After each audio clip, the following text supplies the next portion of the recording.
race into anything, because, you know, Rawsome was a community in which was open to everybody, and it didn't matter who you were, what you ate, or anything else, and that's the way I still want it. And, you know, I don't know if what you said is true. It probably is a little bit, but I'd rather not, you know, bring up that subject, because I'd rather be inclusive rather than exclusive. Well, no, you're exactly right. I was not trying to be exclude anyone. What my point was that the media is very selective in reporting who is being oppressed. So a white guy like you selling raw milk gets no media attention, but if an African-American had been running that operations and sheriffs came in and put them in handcuffs like they did you and tortured you in the jail and put guns or brought guns to the scene, then that would have been made into a much bigger issue. Let's be honest about it. I probably can't disagree with you, Mike. And, you know, that's one of the other, you know, divisions that are going on out there. They want, you know, people to be divided so they can't form a beautiful alliance with each other. And I appeal to everybody, especially in the industry that we're in, the alternative health industry, whatever you want to call it.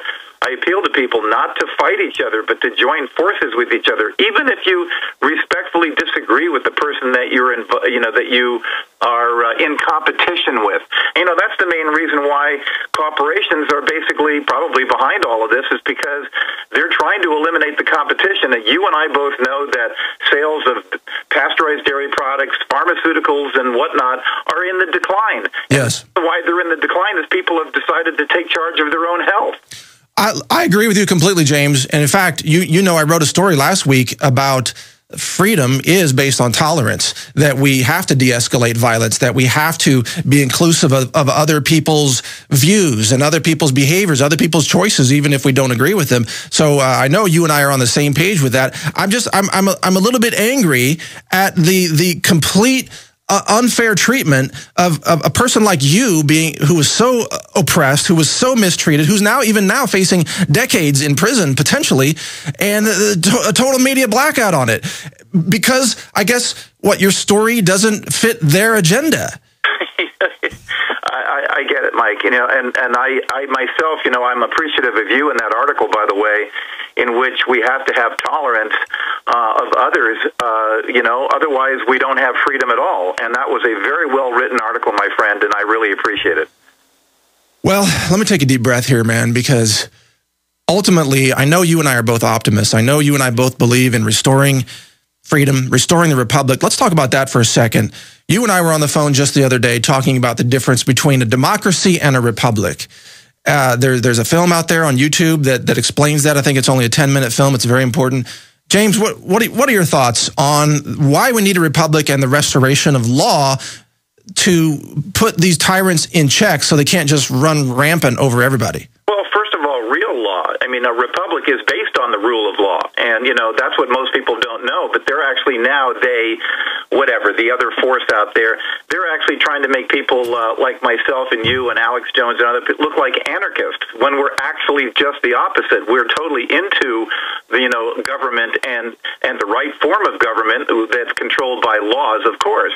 But when they get out of hand with what they're done now, this is not, you know, we've become again what many other countries around the world for thousands of years have become, and that's an oligarchy and whatnot, where a group of people are controlling it, and it's not a republic. People are not protected any longer. And a republic, if you actually go online and you just type into YouTube democracy versus republic, the first video on there is amazing. It's so well done, you know, that it informs us about how it all really works and what's going on in the idea of government. And I urge people to educate themselves. But, you know, right now, I think that people need to stand up. I think people are in fear, Mike, and I'm hoping that they'll get over their fears, because, you know, they're only creating their own demise by not putting anything into action. And I don't mean that, you know, meanly or whatnot to people, but, you know, that's the reason why. You know, Ben Franklin said, you know, I gave you a republic if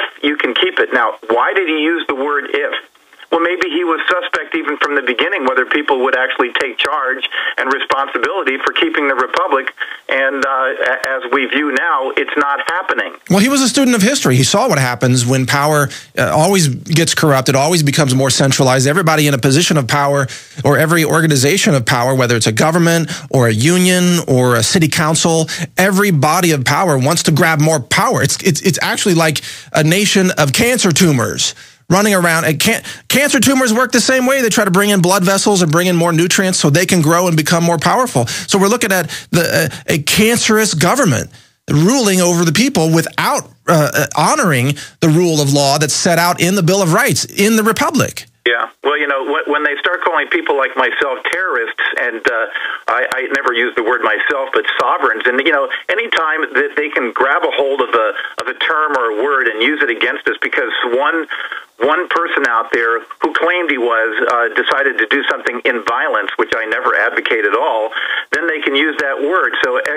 we have to be careful as a mass of people not to actually do things. I don't believe in violence. I believe in nonviolence. So I believe that all we have to do is take back the power that we've so unwillingly allowed to not. That we don't want to take responsibility. I completely agree with you. You guys, all Rawsome was a community of people, like-minded community of people that wanted to take the opportunity to obtain things that they couldn't find anywhere else. Now, why is that? And by the way, your comment about Judge Napolitano's show, Freedom Watch, being taken off is really suspect. You and I both know that. He did an excellent job, and I hope that he's back on someplace else. Yeah, well, he was clearly getting very close to the target, right? Because that kind of the power in his voice and the issues that he was willing to cover is probably what got him kicked off the air. But I want to get back to the sovereign citizen issue, because when LA County took you into custody there and threw you in jail there, they then took you into a little room and had a mini interrogation of you, as I recall you relating to me. And then they accused you of claiming that you were a sovereign citizen and then put an armband on you, which of course echoes right back to Nazi Germany and the way those prisoners were treated there before they were hauled off to the gas chambers. And then you were subjected to extra torture, extra chains and shackles around your waist because you had this armband. Is that not correct, James? Boy, it is exactly correct, and I never mentioned the word at all, but no, that's what they did. And so they put a red armband, which meant I was a danger to the community. We're not talking about the community outside the jail. We're talking about they were saying that I was a danger to the community inside the jail. Right, like you, the milkman, are more dangerous than the murderers and rapists that were also in there? Really? Yep. The gangbangers? Yep. Unbelievable. Yeah, it was. I just find it ludicrous, but, that it just shows you, I'm sharing these things with people so they understand that this is now happening to people out there. I'm a perfect example. So, I share those things without any, try to not exaggerate at all. Yeah, they shackled me and chained me to a bench for like 6 hours in the medical pod.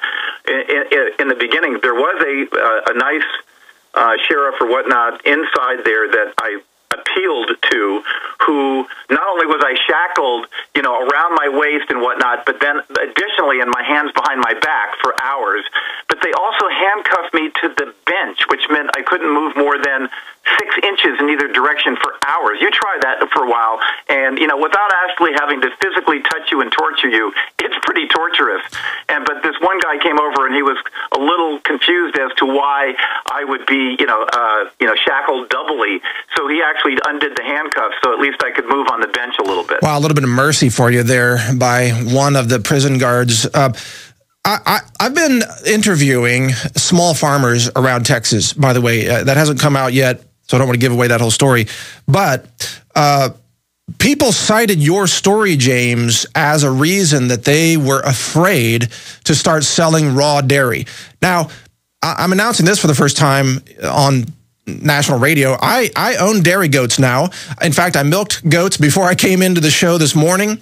We've got Nigerian dwarf goats that have super sweet milk, and we milk them twice a day, and they're just amazing little creatures, just a joy to be around, and I'm getting actual milk nutrition. I'm actually starting to drink raw milk again because I haven't consumed milk for a long time, a decade or more. And I can't, when I'm milking these goats and I'm seeing this milk come out, I can't imagine that this is a criminal substance if I go barter it with my neighbor.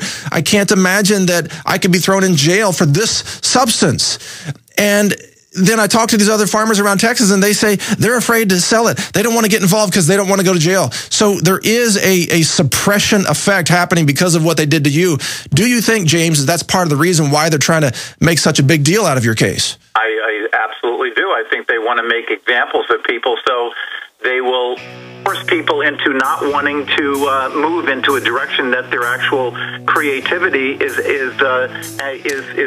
saying, right. I'd like to do. Stay with us, James. We got to take a quick break here. We'll be right back on the Alex Jones Show with more on food freedom with James Stewart. Stay with us. We'll be right back.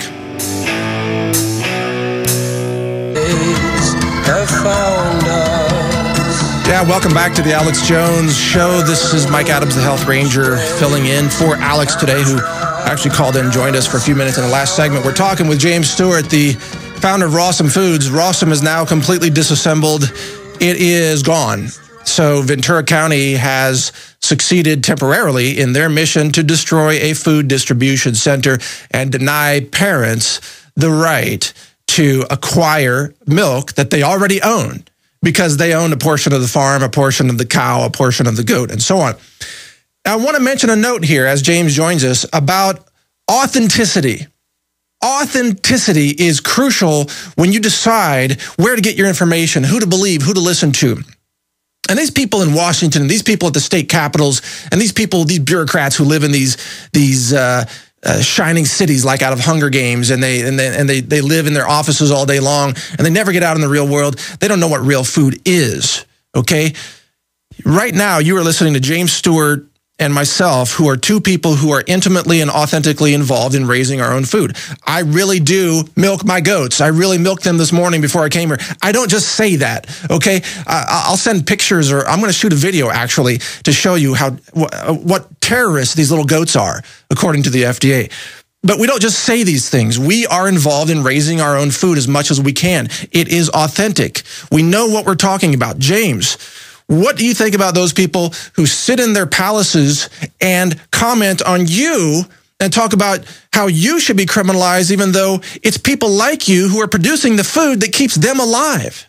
Well, this is very true. And by the way, I want to correct something. It is the county of Los Angeles that originally and most powerfully, most completely is the one that eliminated Rawsome. Okay, my bad. Sorry, L.A. Ventura is part of it in a whole other way, which is also insanity.